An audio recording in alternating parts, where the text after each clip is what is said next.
nuclear industry is a death industry. It's a cancer industry. It's a bomb industry.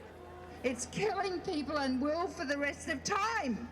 Well, why doesn't President Obama know this? He's an intelligent man. He's got 2 little girls he loves. What the hell does he think he's up to supporting the nuclear industry? It's wicked. Do you mind if I use the F word? Can I use the F word? We can get rid of all these fucking nuclear plants right away because we can switch to solar, wind, tidal, geothermal, ocean thermal. All that energy is available to do today. We can shut all the nuclear plants and all the coal, all the oil, all the gas plants. We can shut them down. We have the technology. It's called Solartopia.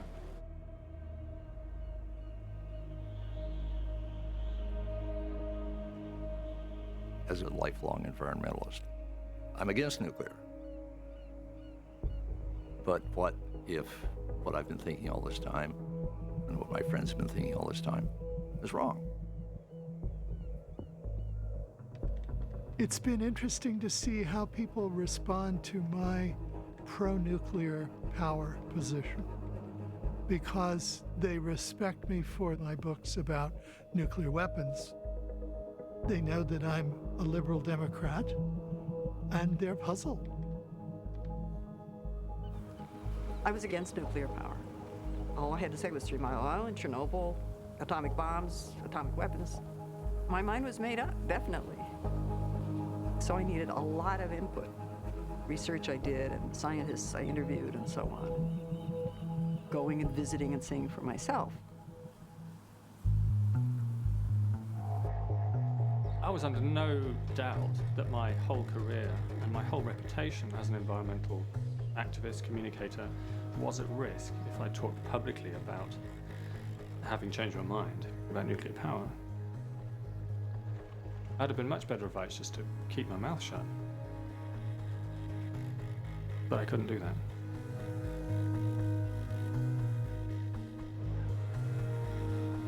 Whenever you change your mind so radically, like those of us that have become pro-nuclear have changed our minds, you start to wonder what you were thinking. I mean, what exactly was going on? You know, the more you peeled that onion, the more strange things you figured out.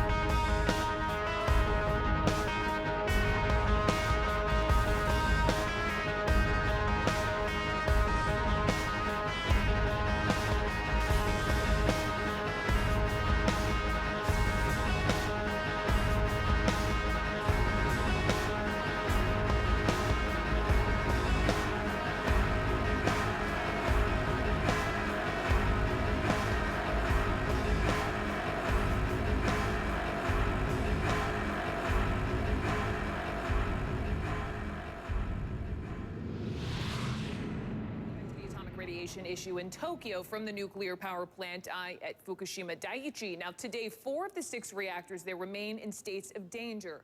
But a nuclear accident is one of the biggest media stories it's possible to have. Reactor number 3, this is the one whose fuel contains a mix of plutonium. In my first blog entry, within the first 2 or 3 days of it happening, I didn't know what the scale of the radiation release was going to be. I didn't know whether people were being injured.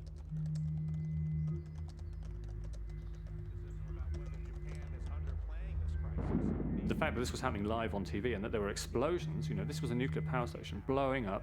Clearly the situation was out of control. The Chief Cabinet Secretary has asked the residents of Tokyo not to hoard bottled water. And so you had these awful images of total devastation from a tsunami.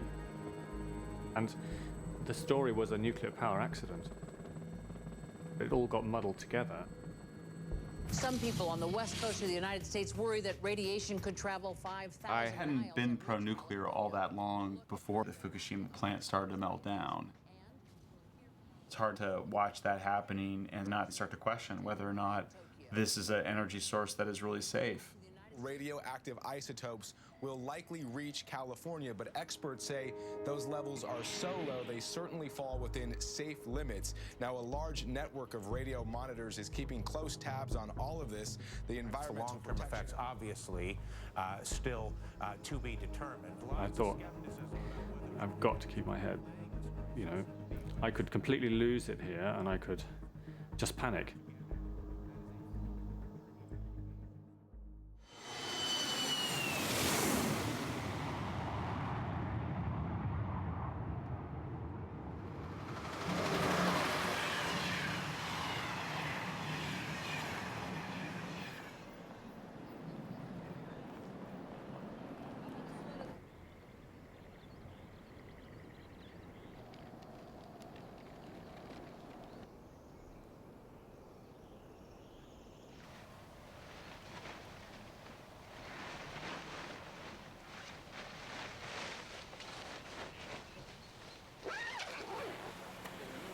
What do you think, Mark? I feel like a bit of an idiot, actually. Why? I don't know, because it's sort of, I'm wearing radiation clothing. It shouldn't be necessary.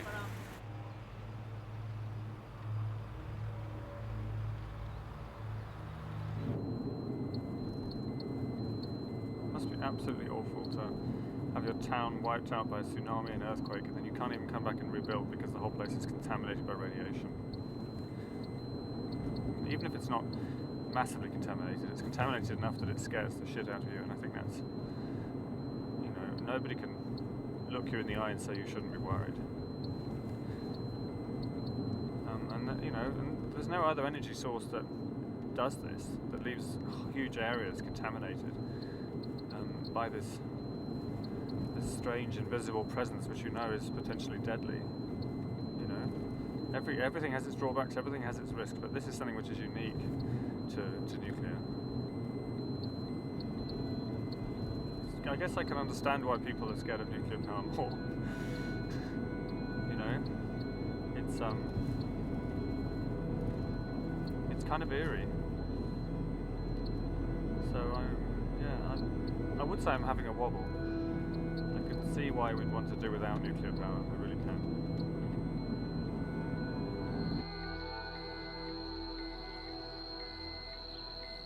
This parking lot is the hottest spot in the whole exclusion zone.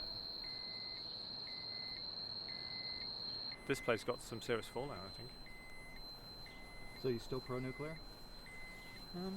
Am I still pro-nuclear? Ask me in a few days when I've had a chance to get my head around it, right? Are you still pro-nuclear?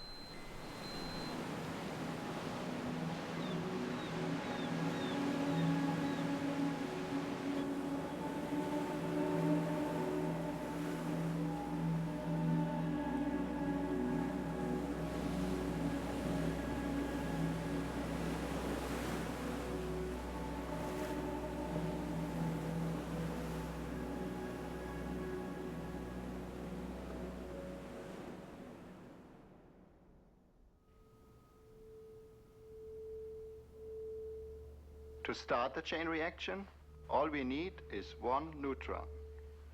I think you can see what is going to happen. Watch. My first introduction to nuclear power was quite nice. It was a Disney movie called Our Friend the Atom. The atom was going to bring about a wonderful revolution in the way we got our energy. And there was a nuclear-powered submarine, the Nautilus, that went under the North Pole, and us kids were really enthusiastic about that. And then, when I was in my early teens, Admiral Rickover came to give a speech. And my dad knew I was interested in science. So he took me. Watch the control rods come out. As the control rods come out, the reactor starts, the water starts circulating through here. He was a wonderful speaker, and he was very inspiring about American technology and about the future. And he talked about nuclear energy being used to light up cities, not just run submarines. So it was a generally positive notion.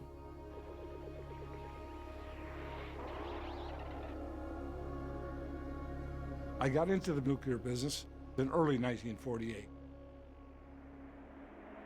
Prior to that, I was working on engines for the Tucker automobile.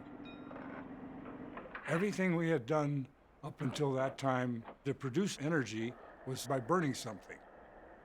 The enticement in the nuclear business was the fact that it was a new source of energy, a new way to generate heat.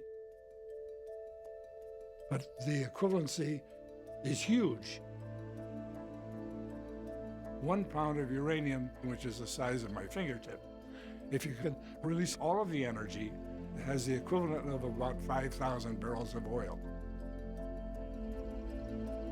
And that to me is amazing.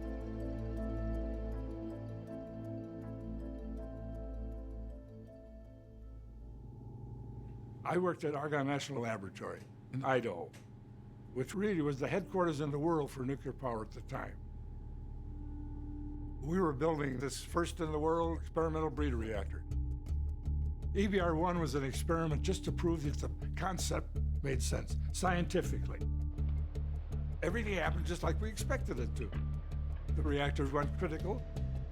Critical means you have enough uranium so that it generates heat. All the reactor does is generate heat. The end product is steam, and then once you have steam, it's the same whether you generate the electricity with oil or coal or gas, or just as long as you have a source of heat. So we generated electricity, and then we hooked up 4 light bulbs, and we lit the light bulbs from atomic energy. Nobody else had done it before. But the fact that the whole nuclear business, atomic energy, was started for a bomb and used as a bomb. And I think that put the negative side on it.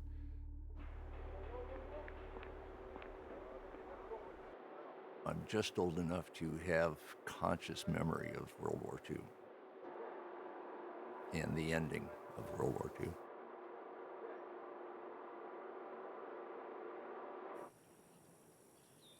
Nuclear bombs were not just a weapon. They were a little window into some kind of Armageddon.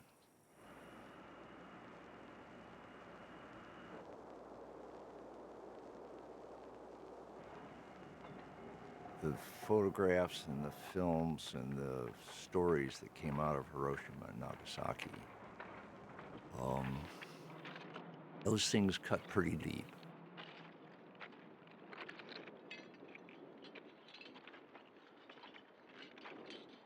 So you had this very strong residue of this is not primarily an energy source, this is primarily a weapon that we feel very badly about.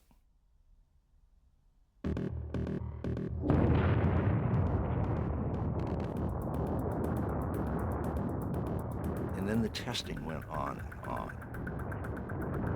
We're hearing about the radiation from that, strontium-90. And then the Russians were doing tests. The Chinese were doing tests. And before it really slowed down, there were over 2,000 tests of nuclear weapons.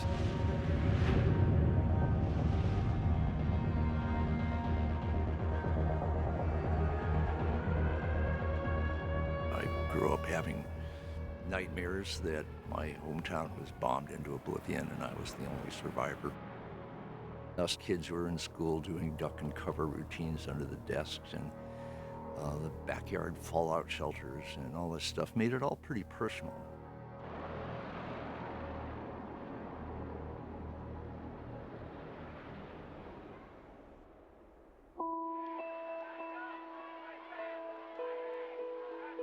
I grew up in an anti-nuclear family.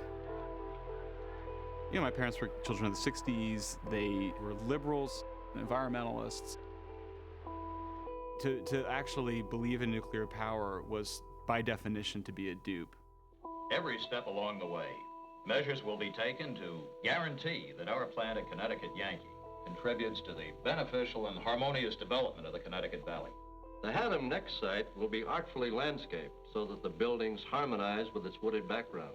Plans even call for an information and educational center for those wishing to visit the Haddam Neck project. I actually visited a nuclear power plant with my buddies in high school. And we knew enough to have a very sarcastic attitude toward the tour they gave us. They would say, it's this clean source of energy, it's really safe, it doesn't have anything to do with nuclear weapons. And we would just laugh. We just thought that they were all tools, stooges of the nuclear industry and its propaganda campaign. Of course, that gets reinforced for people in my generation with The Simpsons. Warning, problem in Sector 7G. 7G? Good God, who's the safety inspector there? Where the evil character is the CEO of the nuclear power company. Simpson, eh? Good man, intelligent? And Homer Simpson is bumbling while the whole thing is melting down. Who'd have thought a nuclear reactor would be so complicated? 90 seconds. You just always had the sense that nuclear power was something sinister, something that was a lurking danger.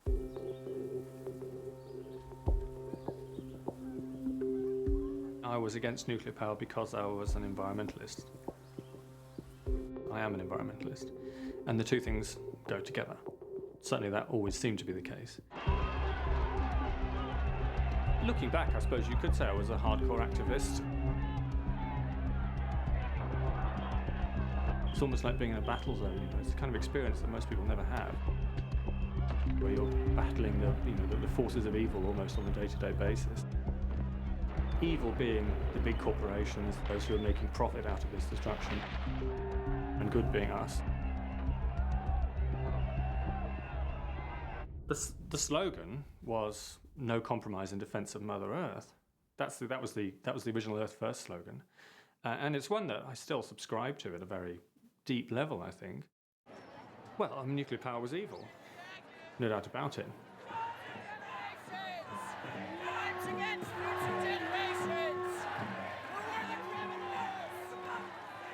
I was writing for national magazines many years ago, writing articles about the dangers of nuclear power. And I had the standard point of view that I think many journalists still have, that it must be bad. I came to realize they basically avoided looking at the whole picture and only looked at the questions that seemed to prove to them that nuclear power was dangerous, as I had too. The only reason I changed my mind is that I talked to experts, physicists in particular, who were the pioneers of nuclear energy, and who carefully, one by one, explained to me again and again until it finally got through my head why it wasn't what the anti-nuclear activists felt it was, believed it was.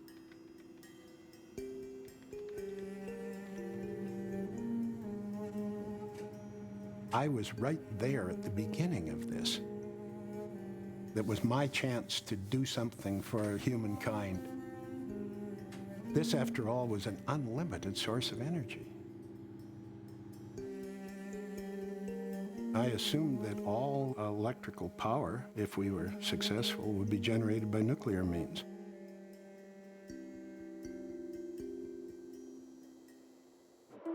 In the 50s, there were essentially two kinds of reactors being developed.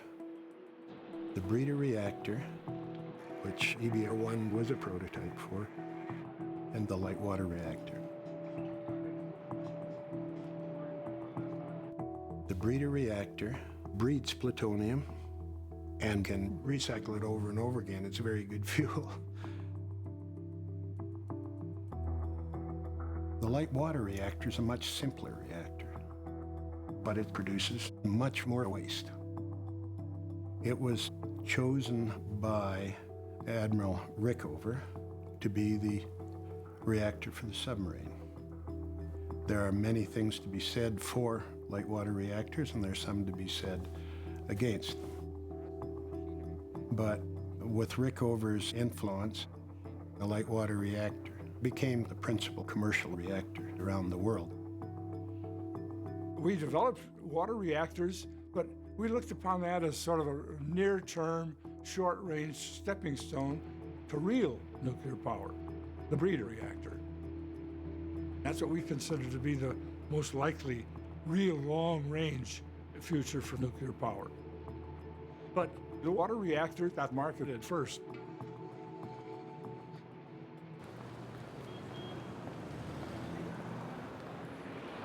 This was partly a commercial move on our part. In the early 1950s, we were concerned that the Soviet Union, which had kept pace with us in the development of nuclear reactors for power, would steal a march on us and get the commercial business in Europe. So President Eisenhower decided to share the benefits of nuclear energy with other countries. It was called Atoms for Peace. We've had 50 years now of water reactors, 400 of them roughly all over the world, and they've produced a hell of a lot of waste that we didn't anticipate. You know, you mentioned 100,000 years of stuff that you got to keep isolated from the rest of the world. That's enough to scare a lot of people. That was perhaps the price we paid for commercialization, in the sense that we didn't look ahead.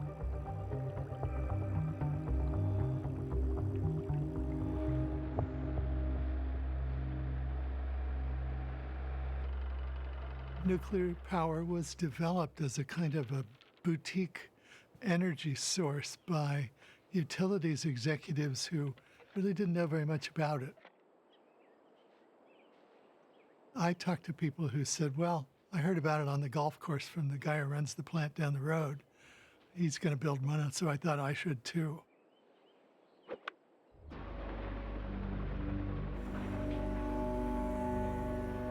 The first commercial nuclear power plant that was built in the United States was built in Shippingport, Pennsylvania. It was a modified version of a large submarine reactor. One of the major reasons the power company wanted it was because there was a lot of coal pollution in Pittsburgh, and nuclear energy looked to people to be, as it is, a clean form of energy. The first power reactors were fairly small, but the push by the power and light companies of America was to scale them up as quickly as possible.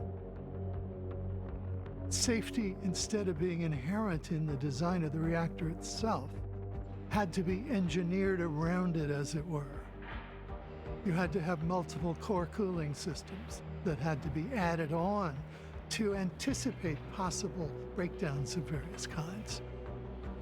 The odds of X happening or Y happening were very small. But unlike those smaller reactors, they really couldn't say it was impossible.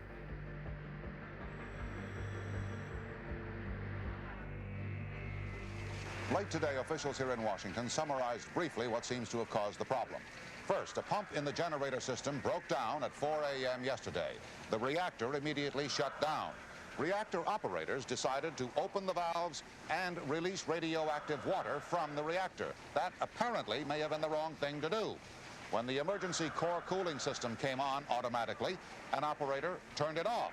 That too apparently was a mistake, for then high levels of radiation were released inside the containment building. And not till 3 hours later was it realized that radiation was being released and in fact was penetrating to the outside. 3 Mile Island happened. And the first thing I thought of is, are those rays coming out of 3 Mile Island going to come to New York and harm my daughter? I remember standing in my apartment and thinking, what can we do? This is Jack Goodell. We have a serious condition. You get everybody into safety areas and make sure that they stay there. Of course, 2 weeks earlier, the China syndrome had come out. So I was already prepared to be terrorized by this event. The China syndrome. The what?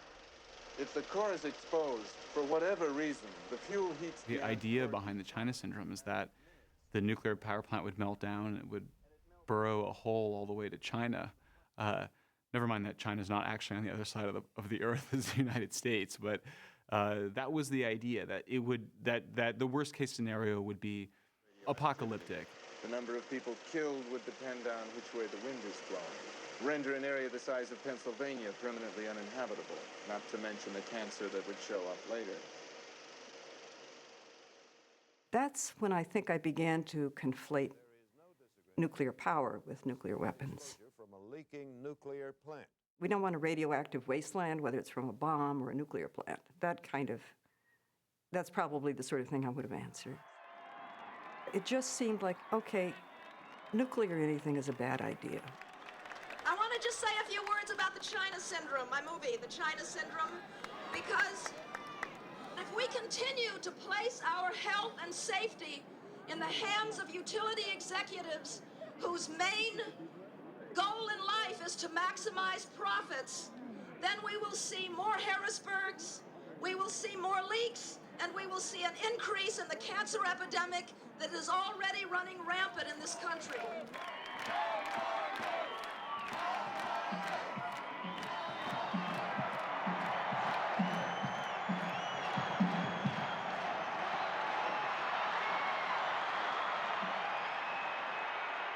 Stopping atomic energy is practicing patriotism.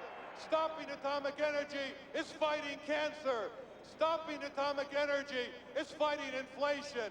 Stopping atomic energy is saving this country. Just give me the restless power of the wind. Give me the comforting glow of the wood fire. But please take all your atomic poison power away.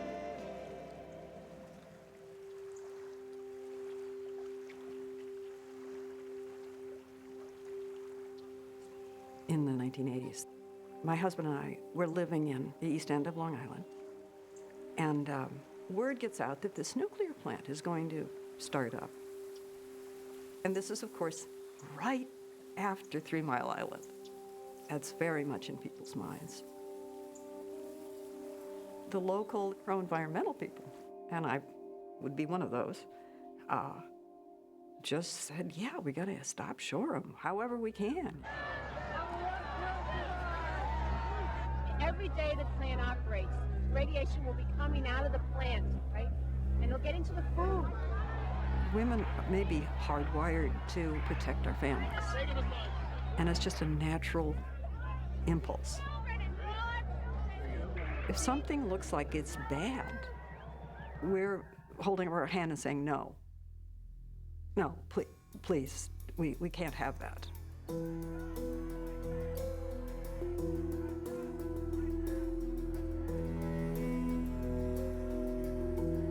I remember these big scare ads in the papers, getting people to organize rallies against Shoreham. There were many things I didn't know at that time that I've learned since. For one thing, it turns out the ads were placed by the oil delivery industry. You know, the companies that deliver fuel to people in Long Island. And sure, the oil companies can say, go solar, because they know it's never going to replace oil heat. You cannot turn on the sun in the winter and hope to warm up your house. Good luck. Solar, not nuclear. Yeah. Sponsored by the Will Heat Institute. Yeah, no problem. Yeah, you don't need a furnace, just have solar panels. I mean, this is the cynicism of the fossil fuel industry.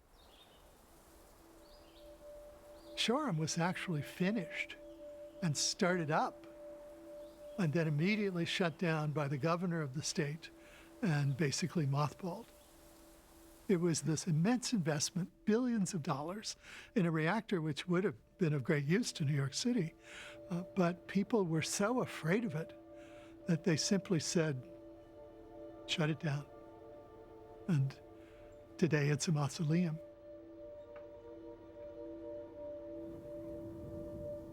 Those of us who were worried about nuclear power perceived that nuclear power wasn't really needed. And this, I think, is one of the fundamental tragedies of the anti-nuclear movement. To be anti-nuclear is basically to be in favor of burning fossil fuels. I had finally to change my mind, and I have seen friends of mine change their minds, one of them being Gwyneth Cravens, who started out rather anti-nuclear as I did and ended up writing a book about the benefits of nuclear power.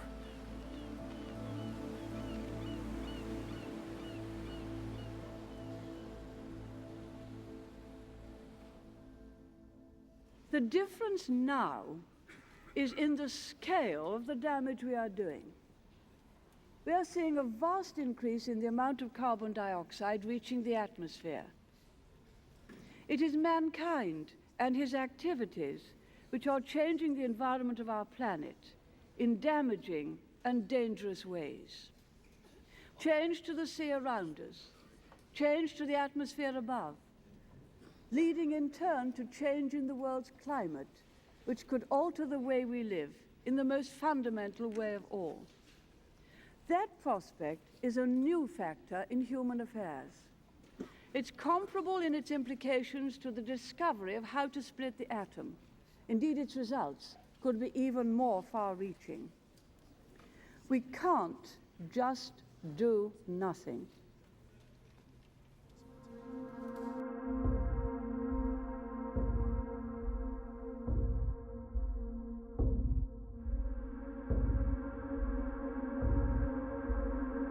One of the key arguments that climate deniers use is, oh look, climate's a huge thing. You really say we're affecting the weather, just us, we're just little people. But we are.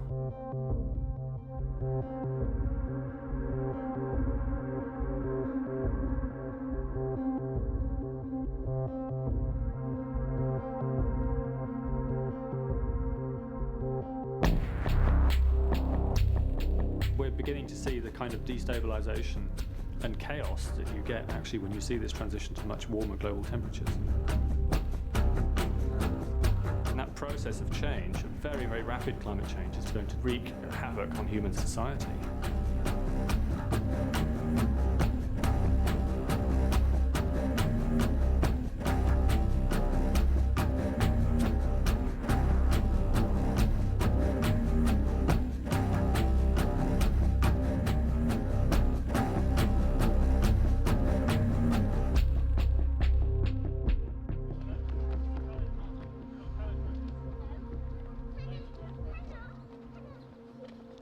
Having children has made me even more concerned about the future, so it's sort of deepened my commitment to tackling global warming.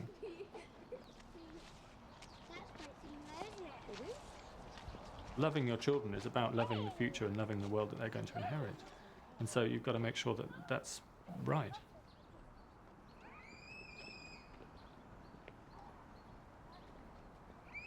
I had a sneaking suspicion that nuclear was going to have to be part of the solution, simply because it doesn't produce carbon dioxide. But I didn't want to go there. Why? No, I was too scared. I mean, it's pathetic, really, but looking back, but, yeah, I mean, you don't want to make enemies of your main allies in the environmental movement by tackling something which is difficult, controversial.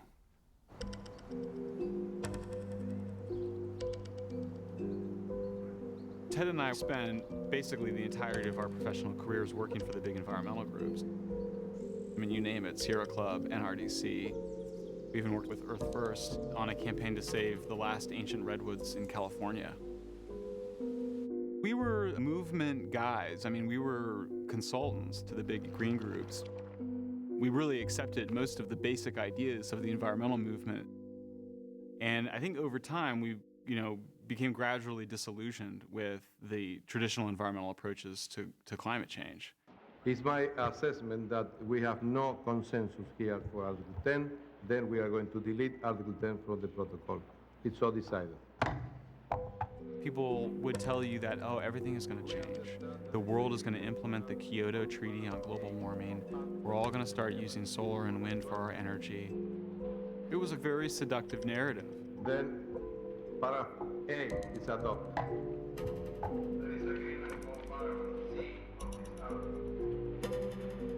Para C is adopted. May I understand that there is agreement on para D, E, F, and G? The idea was that the U.S. was going to sign Kyoto, and then all the countries in the world were going to just start ratcheting down their emissions year after year, just like they did in their Excel spreadsheets. The problem is, these were all proposals based on making fossil fuels more expensive. And I think it's pretty safe to say that is not going to happen. The adoption of this protocol to the conference by unanimity. There's not going to be a global treaty on climate change. The United Nations treaty process is basically run aground. We just walked away being like, nobody has a clue as to how to do this. So we wrote this essay, The Death of Environmentalism, that argued that if environmentalism is that kind of small bore, then we need something beyond environmentalism. Modern environmentalism, with all of its unexamined assumptions, outdated concepts, and exhausted strategies, must die so that something new can live. I would suggest that it will take more than dead penguins and melting ice caps to get Americans to fundamentally get involved in this political transformation of our energy economy. We still didn't think we needed nuclear power. It really took us getting clear about how big the gap was between fossil fuels and renewables for us to take a second look at nuclear.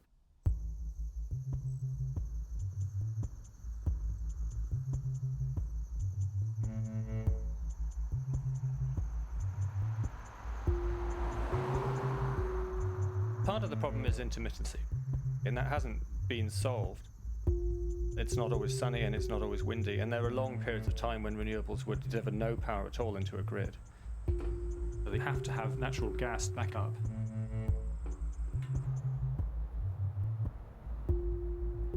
So what you end up getting with renewables is a pretty big expansion of natural gas. You know, I'm sure people had told me that, and I didn't believe them. We're building these all over the country, and one of the questions we ask, we need about 3,000 foot in altitude. We need flat land, we need 300 days of sunlight, and we need to be near a gas pipe. Because, you know, for all of these big utility scale power plants, whether it's wind or solar, everybody is looking at gas as the supplementary fuel. The plants that we're building, the wind plants and the solar plants, are gas plants.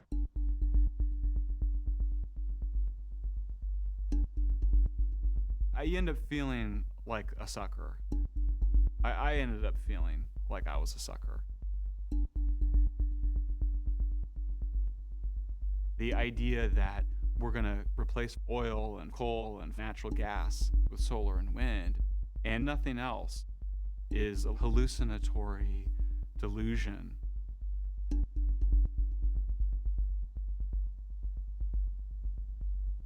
You know, you find yourself feeling, I think, I found myself quite disappointed in myself and honestly quite angry at others who were propagating that myth.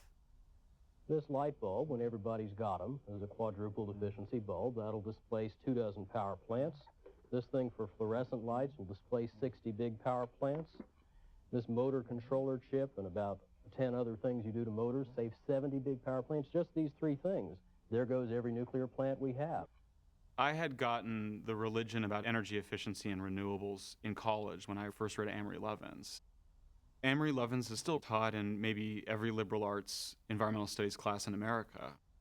You know, he has article after article explaining why solar and wind are cheaper than fossil fuels and why you don't need to build nuclear plants because we can use energy efficiency. It's a very appealing, seductive message. They're getting smaller. Here's a little Osram 11 replacing a 50. And I bought it. My parents, my family bought it. Really everybody I know believed this.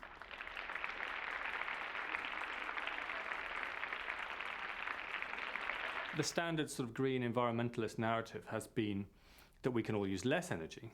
So we can be renewable, we can go for energy efficiency. The idea that humankind is simply wasting and using too much. Now, I have a lot of time for that argument, but you can't keep using less energy forever.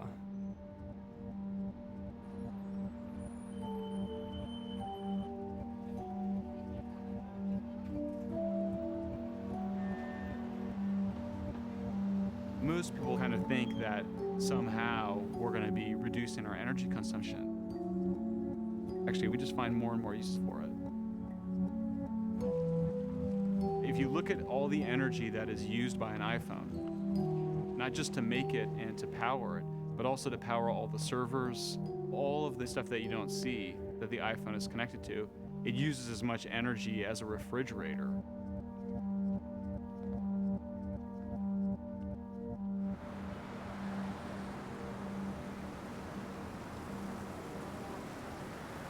There's a direct correlation between the amount of energy available to a civilization and that civilization's quality of life.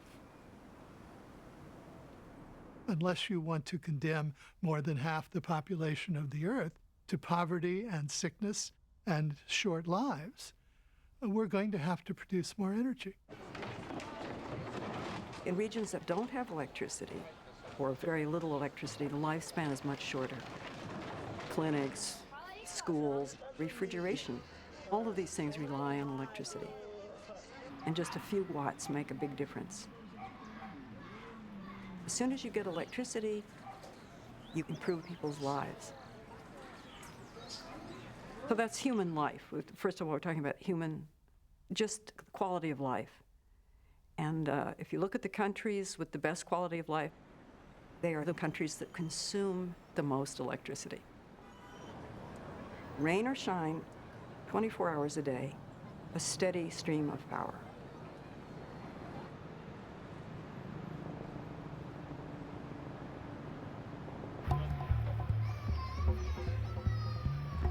The global south is pretty warm, and they would like air conditioning. And up till now, they've not been able to afford it, but now they can. They're getting out of poverty, and they need grid electricity to run their air conditioners. And of course, various environmentalists freak out at that point. But on the other hand, if you could have vast quantities of really, really clean energy in the developing world in the next decade or so, that is such an improved world it takes your breath away.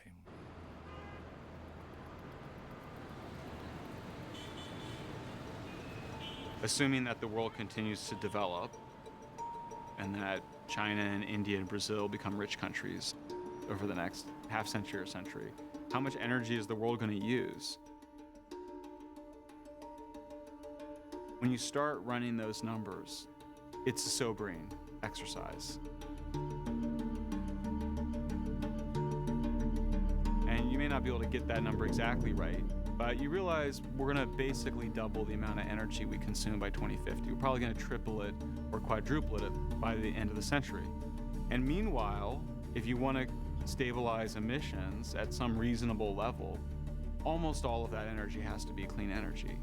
You've got to not only, create a clean energy infrastructure to replace the fossil fuel infrastructure we have, but we have to create yet another one, or maybe two of them, between now and 2050 or 2100 in order to reduce our emissions to stabilize the climate. And that is just nothing that anybody has really been talking about or dealing with over the last 20 years.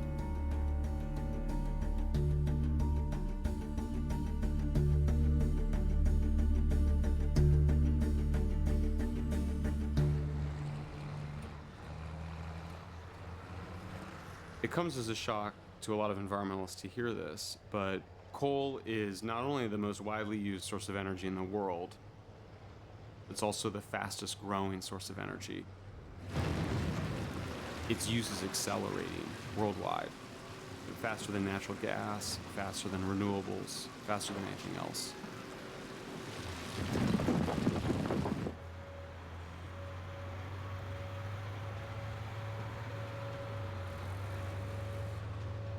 When I've spoken to women's groups, none of them knew how bad coal was.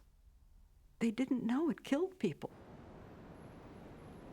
If you add up all fossil fuel combustion in the United States, just from power plants, the fine particulates alone kill 13,000 people a year. Worldwide, 3 million people die a year from air pollution from fossil fuel plants.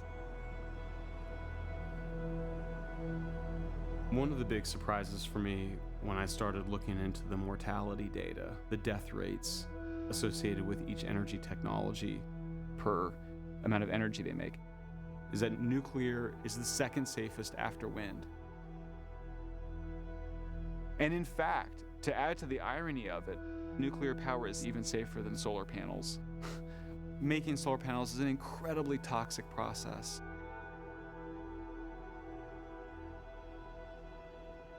But I mean, I thought that people died at 3 Mile Island. I thought that hundreds of thousands of people died at Chernobyl. I thought that there was nuclear waste scattered all around the country and that it was seeping into our water systems. I believed all that stuff, and I thought even if maybe it was getting a little bit better, or maybe if the problems of it were exaggerated a little bit by my fellow environmentalists, that it was still a risk that we didn't need to take.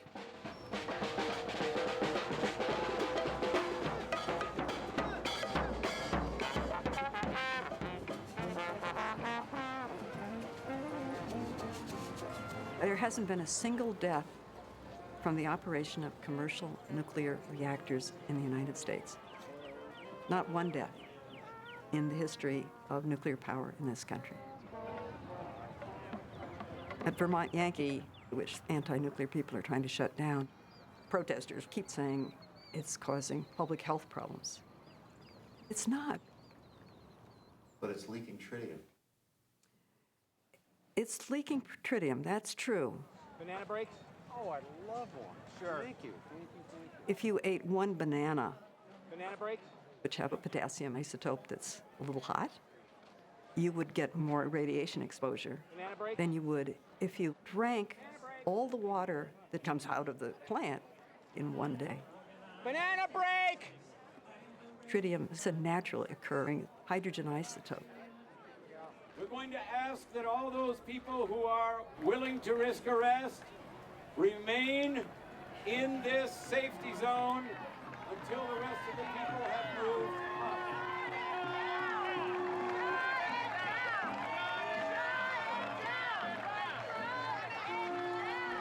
In New Mexico, where I grew up, there's Radium Springs. And I had a friend who went with his Geiger counter, and these hippies were there soaking in the baths, and he got out his Geiger counter and said, you know, this is radioactive. And they said, yeah, man, but it's natural.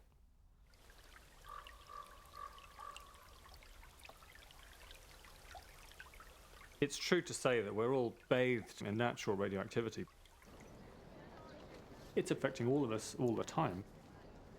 It comes from the rocks and the air and even from space. It's in our food, in our water, in our teeth. So radiation isn't dangerous in an everyday sense. And there's enormous variation in different parts of the world. Do you have any numbers, just to put that in a kind of a context? Well, the numbers, I mean, the units are difficult. It's grays and millirems and all this kind of thing. Right. You know, so the numbers are not familiar to people in any way, shape or form. If I say to you, the radioactivity, oh, it's only another 4 microsieverts, are you going to feel better about that? Of course you're not, because you don't know what on earth I'm talking about. Iodine 131. The reporting of radiation levels are as confusing as they could possibly be. Has just about 0.7 rem. You have to get up to 50 to 75 rem to get. We hear about rems and millirems and microrems. And then, oh no, there's sieverts. We hear a lot about sieverts, microsieverts, millisieverts. And you're looking and squinting and, okay, that looks like a large number. Is that a number I should worry about? And compared to what? What's the background radiation level relative to all this?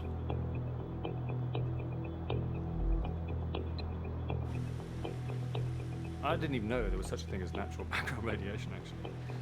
I'd assumed that radiation was something which humans had artificially introduced into the environment, which was doing us harm. There's background radioactivity affecting all of us all the time, which is many, many times more powerful than artificial radioactivity in terms of how we're affected. So zero tolerance of radiation doesn't make any sense.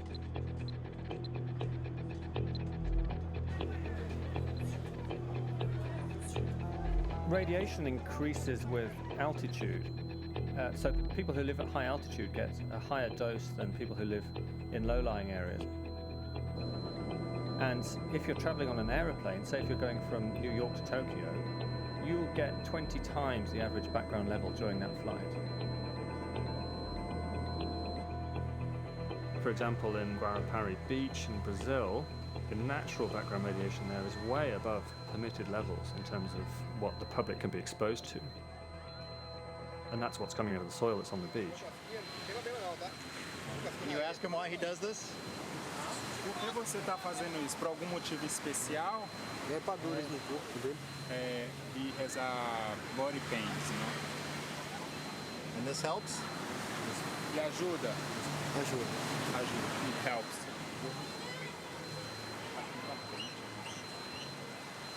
And what's really striking is that there's no correlation between levels of background radioactivity, which vary by such enormous amounts, and higher levels of cancer.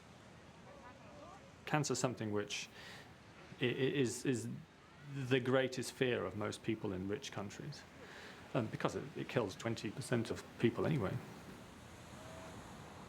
We all know people who've died of cancer.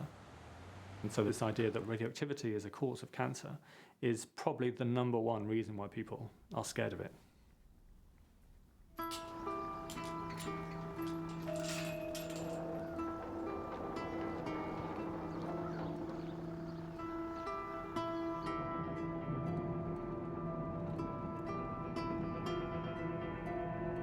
You can't go to Chernobyl and not re-examine your core beliefs about nuclear power.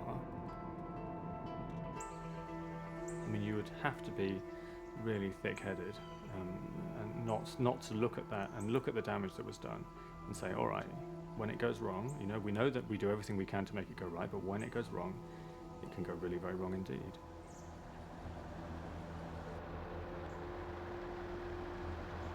Chernobyl was a real-world experiment of what happens when you irradiate a very large population.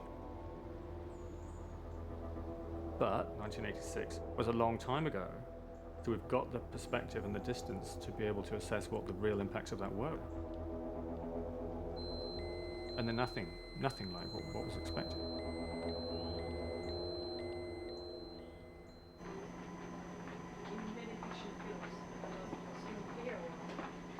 The reactor that exploded in Chernobyl in April 1986 was actually reactor number 4 of a whole set of them. No one really realizes it. The 3 other units, which are in the same building, carried on operating and generating electricity right up until the mid-90s. And people just went to work there every day. Isn't that amazing? Outside of the old Soviet Union, we didn't use the reactor design that Chernobyl had. Among other things, the Chernobyl reactor had no containment building. It was in virtually a Quonset hut. So when there was a fire and an explosion, there was nothing to contain it.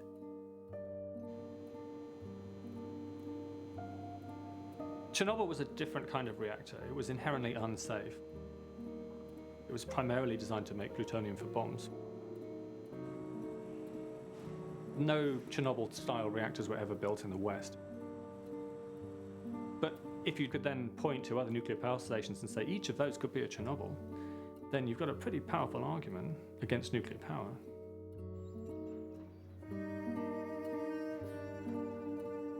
The city nearby called Pripyat, the entire place was evacuated when Chernobyl blew up. It's just fascinating to see some place which is frozen in time at the very end of the era of the Soviet Union. It's an extraordinary place. I really can't even describe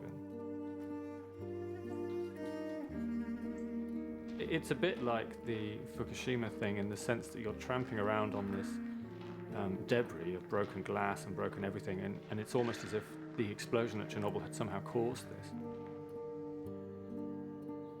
But of course it didn't. It's just the decay of time and things have been broken.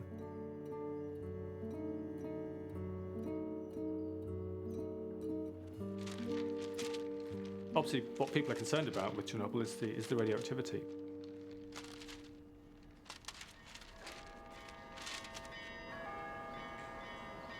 I never knew until I went to Chernobyl that there were places full of people who've just decided to ignore the restrictions and just move back to their houses. And you can go to this old church and you can meet them.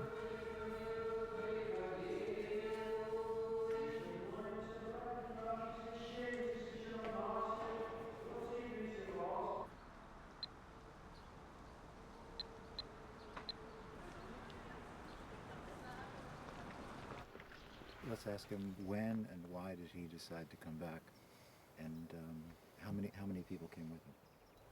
А когда именно вы решили переселиться назад, и сколько людей приехали с вами? Как люди возвращались, как вы вернулись? Конечно же, мы с Чернобыля, с нашего Чернобыля родного, что тут у нас действительно, мы веками, наши, как говорится, и предки жили в этом Чернобыле.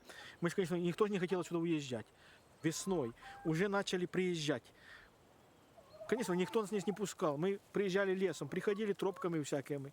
По одному, по два, по три человека приходили в свои дома и заселялись.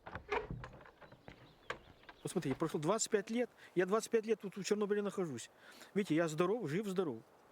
И вот и люди, которые вот вернулись, никто с этих людей не умер от рака, от каких-то других заболеваний, которые здесь живут.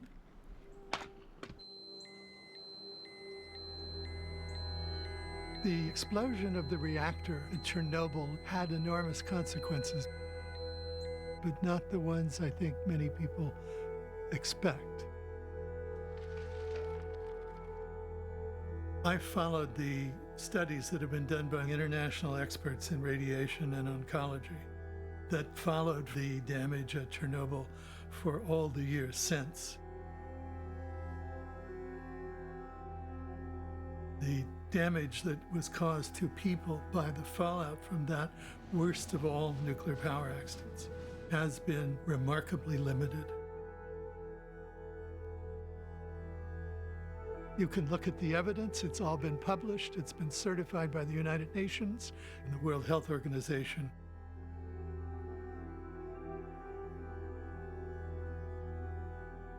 What's so striking is just to go read the original World Health Organization documents and read the public health reports. Was that a shock to you? It was a complete shock to me. I mean, there was a period where I'm reading all the Chernobyl stuff and I kind of am not believing it because it was so out of sync with what I had come to believe. Literally hundreds of thousands of people were involved in the clear-up operation. They're known as liquidators, and they got some really significant doses of radiation. Their doses are known, and their health has been studied ever since. And even in that large number of people who are very heavily irradiated, 40 or 50 people have died so far, and a few thousand may have shortened lifespans due to cancer in future decades. And there have never been any children born deformed from Chernobyl, according to the best authoritative science we've got from the United Nations.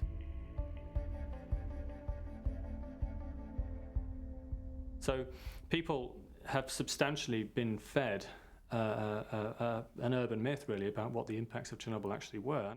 I mean, I've got books full of it.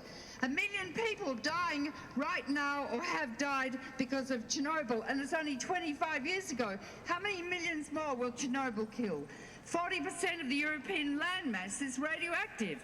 Will be for hundreds of years. In order to believe that more than 56 people were killed at Chernobyl, or more than the maybe 4,000 who could eventually die of cancer, in order to believe that 1 million people were killed by Chernobyl, which is what Greenpeace and Helen Caldicott, a number of other people claim, you have to believe there was a cover-up of just massive proportions by the World Health Organization, by the United Nations, by literally hundreds of the world's top public health experts. It's so absurd of an idea, and it's exactly the same thing global warming deniers think. Helen, what do you think is the motivation for the United Nations to perpetuate such an appalling cover-up?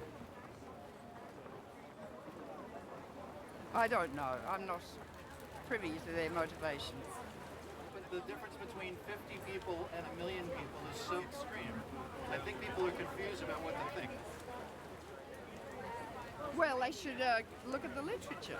This is the most important study almost that's ever been done. How do you explain This is the biggest cover-up in the history of medicine.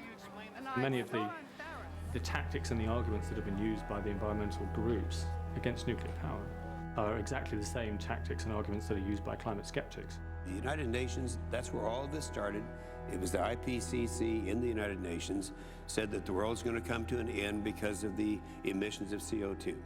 So the cherry picking of scientific data, the nurturing of scientists who happen to believe your ideological position, and the production of reports which apparently are authoritative and scientific, but actually are just ideological propaganda, basically. 41% of the people believe that global warming claims are exaggerated. Climate change deniers are idiots. But they're saying the same I don't care about them. They are denying science. We're going back into the dark ages. They're saying the same How thing dare they deny science? Not to understand science and medicine in this day and age is more than irresponsible. But how do you square these two conflicts? I can't. You know, we think of Japan, we think of Hiroshima, those pictures horrible after the event that happened. No radiation is safe, but generally speaking, Americans don't have anything to worry about. We have that way. this map here, and we're showing obviously the path some 5,000 miles first to the Aleutian Islands. This is where they expect this. You can't reassure people. People are so terrified that anything you say, because they don't have that background context, that understanding of what radiation is and what it means, they can't actually decide for themselves what's safe and what risks they want to bear. And I think that's one of the real problems in Fukushima.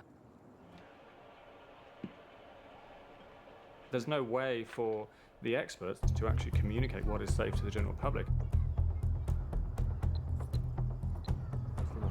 Yeah, nagagawa sa batin. Tsagan tigil niya, ichisakan. Ichisakan. Diugo dos casos.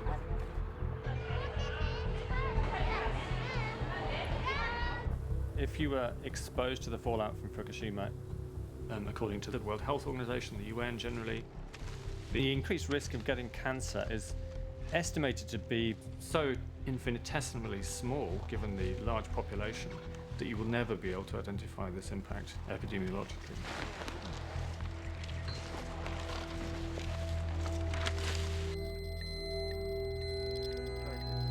I just won the bet. This particular weed here is more radioactive than Guarapari Beach in Brazil. So we got, what did we get, 44? Now we've seen what the worst is that can happen with a 1960s era Western designed reactor, which does have a containment structure, which Chernobyl didn't. But this isn't just something you can brush away. This was not supposed to happen to a reactor.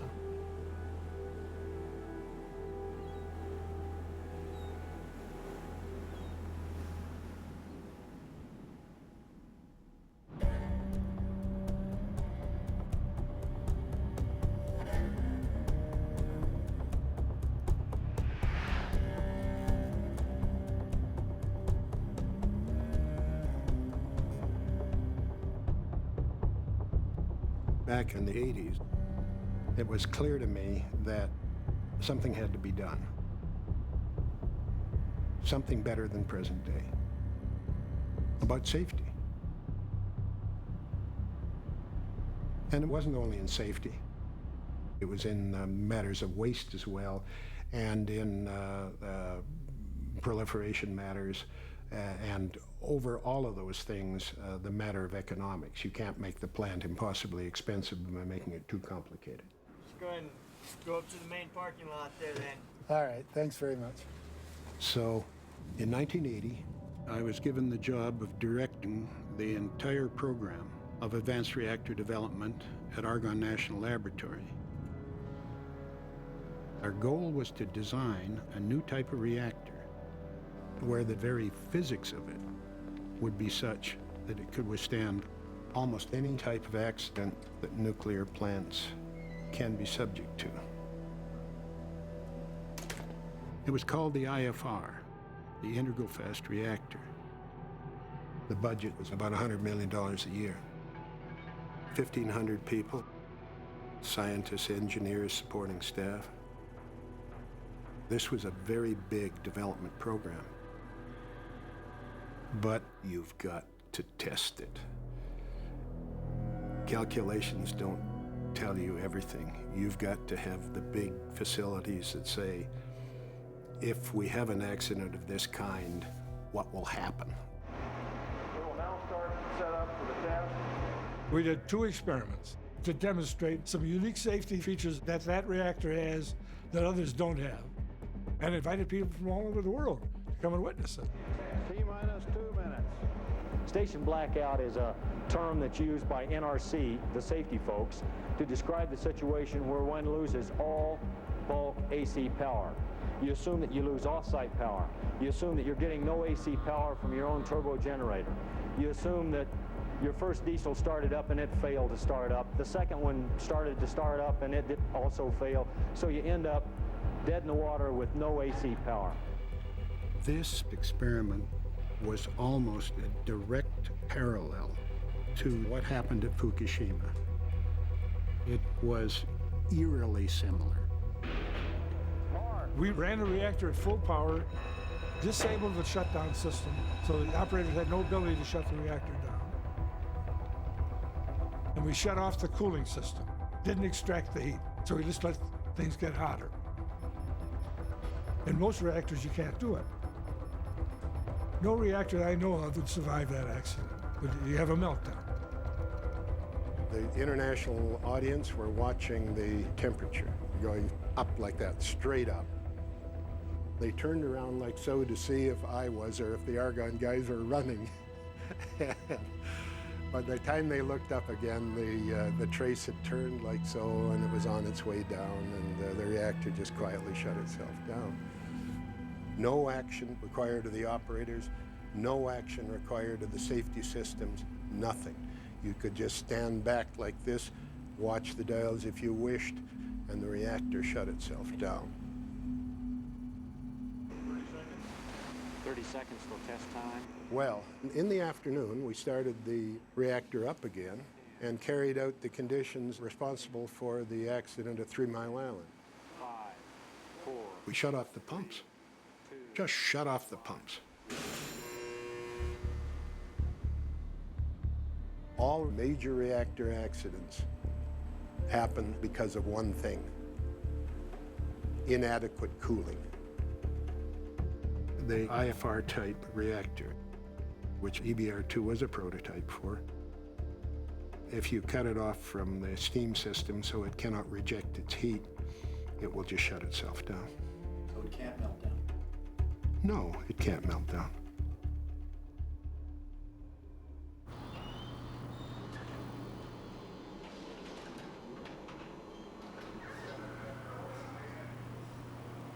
We're now in the facility that completes the circle, if you like, of the integral fast reactor. We've come out of the reactor building. We're now in the fuel cycle part. The integral part of it was that every part of a complete nuclear reactor system, not the reactor itself, but also the facilities for treating the spent fuel, for treating the waste, would all be an integral part of the same system. What this enables you to do is you can take the spent fuel, chop it up, and back it goes into the reactor again.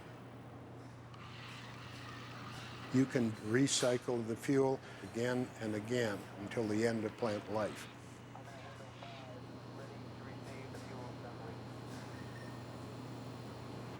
The other thing that needs to be said about all of this technology is that this is not a dream. This is not somebody's calculations on a piece of paper. This is real. We know how to do these things. Now let me frame this debate, if I may, by reading a letter from the President of the United States sent to me yesterday. Thank you for your letter supporting our decision to terminate the Department of Energy's Advanced Liquid Metal Reactor program, including the Integral Fast Reactor. I want to assure you that this administration does not support the IFR and will oppose any efforts to continue the funding for this reactor project. Democrats have gotten themselves on the wrong side, in my opinion, in this issue, being opposed to nuclear power for, I think, no good reason other than that it's very high on the list of what Republicans like. We know that nuclear energy is clean. We know that it doesn't pollute the air. We know that it doesn't damage the ozone. We know that it is a tremendous producer of energy in a clean sense, and our only problem is that we cannot come to political terms on how to handle the waste stream. We're talking about what it's going to cost if we go that far and continue our obsession with nuclear power. IFR waste streams lose their radioactivity to background level in about 800 years. Light water reactor in nearly 10,000. I share with my colleagues some of the public opinion on this. The Washington Post, the wrong reactor, the Oregonian, give up nuclear breeder dream, the San Francisco Chronicle, saying no to nuclear pork. The IFR program was shut down, and the project went down the black hole of government politics.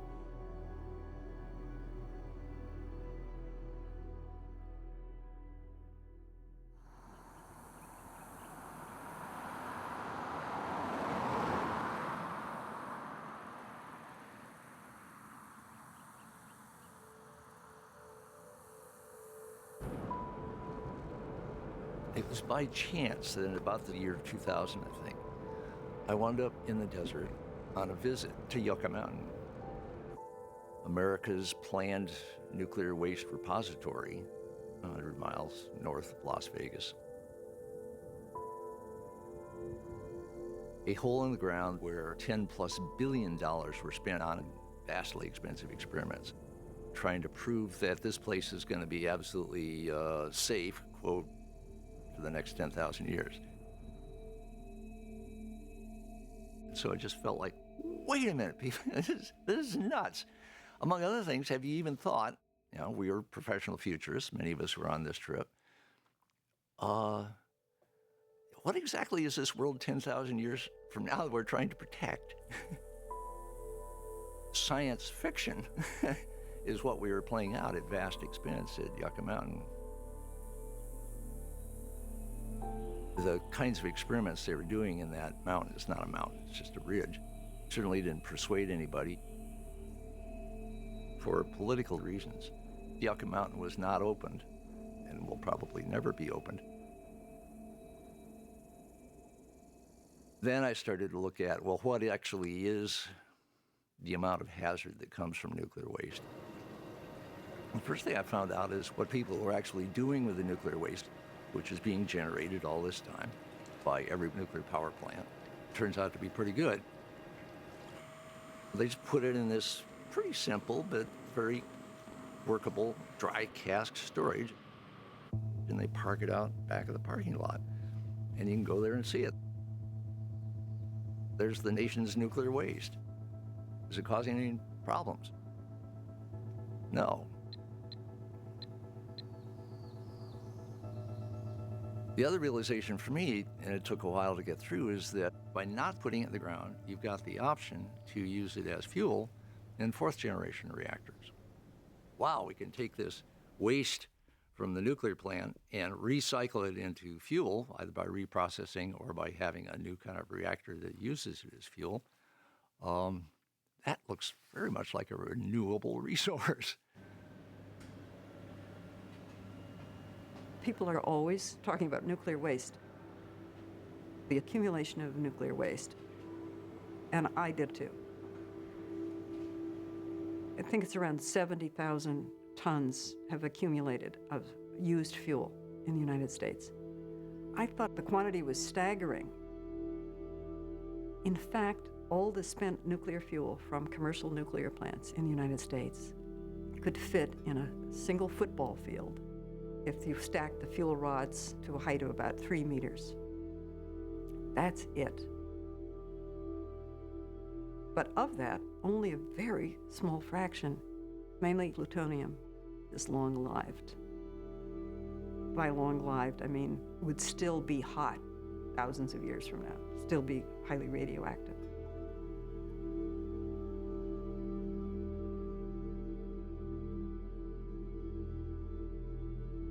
Volumetrically, nuclear produces tiny amounts of waste. The entire waste production from France is 50 nuclear power stations, which produce 80% of the country's electricity, are under the floor in one room. Compare that with the billions of tons of waste produced by coal-fired power stations. It completely blows away most of the anti-nuclear arguments.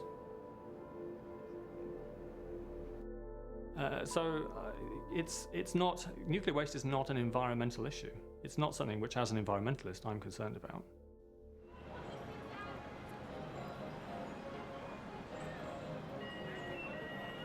One of the most inspiring stories anywhere is the story of France. Here's a country in the early 70s that is burning oil for electricity. Doesn't have coal reserves, doesn't want to be dependent on gas coming from Northern Europe and Russia. But when the oil shocks happened and the prices went up dramatically, the French realized they needed to get serious about a different source of energy. They said this is serious, and it has to do with national security. So they focused on making sure that they had the best nuclear engineers and a standard design for the reactors, and just roll it out.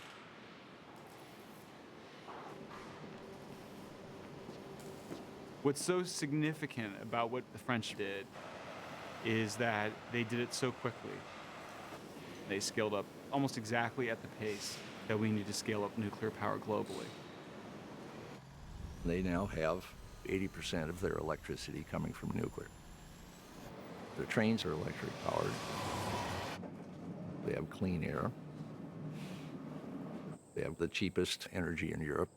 They're selling it to everybody else. And they are greener than green Denmark, greener than green Germany. I didn't know what French per capita carbon dioxide emissions were, which is actually the most important question to ask. The answer is they're about 5 tons per person per year. Germany's about 10 tons per year. So Germany has much, much higher per person emissions of carbon dioxide than neighboring France, because France is nuclear and Germany is trying to get out of nuclear.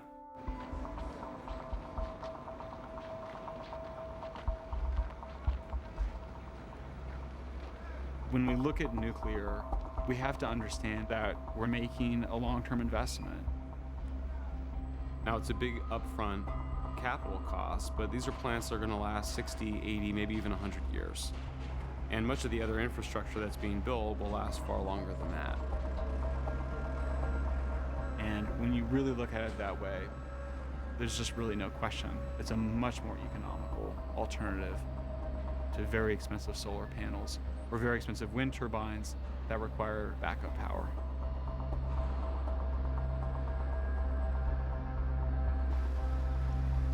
The current generation of reactors we're building now are third generation of reactors.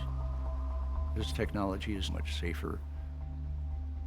But fourth generation reactors, like the integral fast reactors, can use the waste from the first 3 generations as fuel.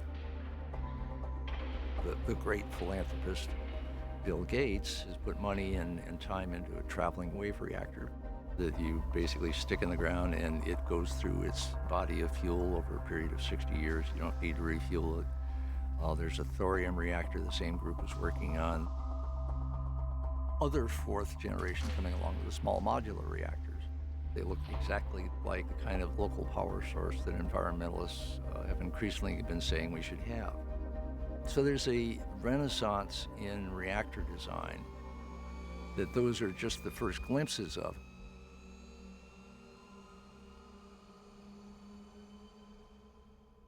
For some people who perhaps accept most of these arguments in favor of nuclear power, the ultimate argument is, but knowledge of this technology is also the kind of knowledge you can use to make nuclear weapons.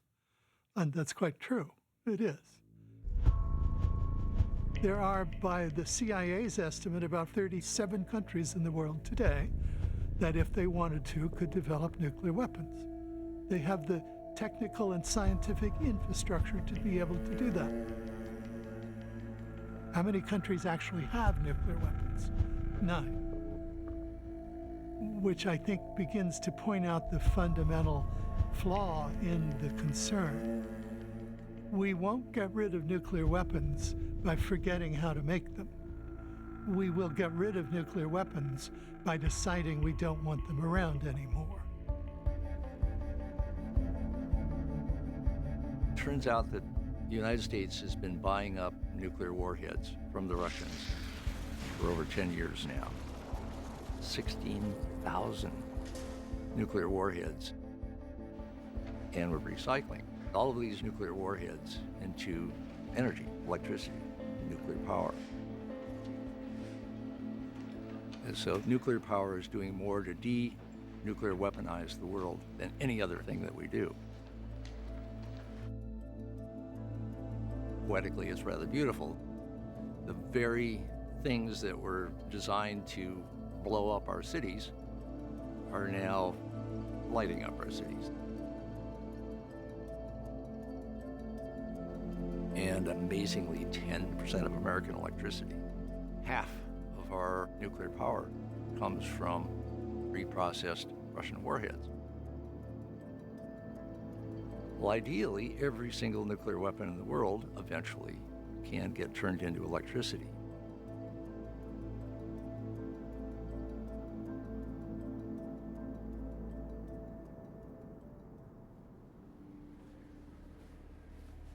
I believe that while much of the environmental movement that came of age in the 60s will never change, I feel very confident that the next generation will.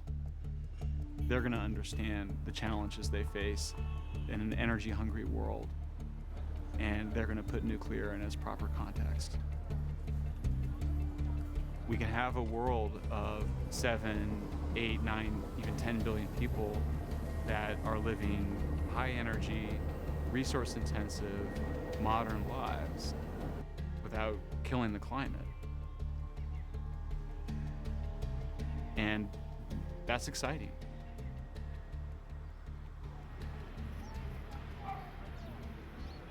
I have a sense that this is the beginning of something really beautiful.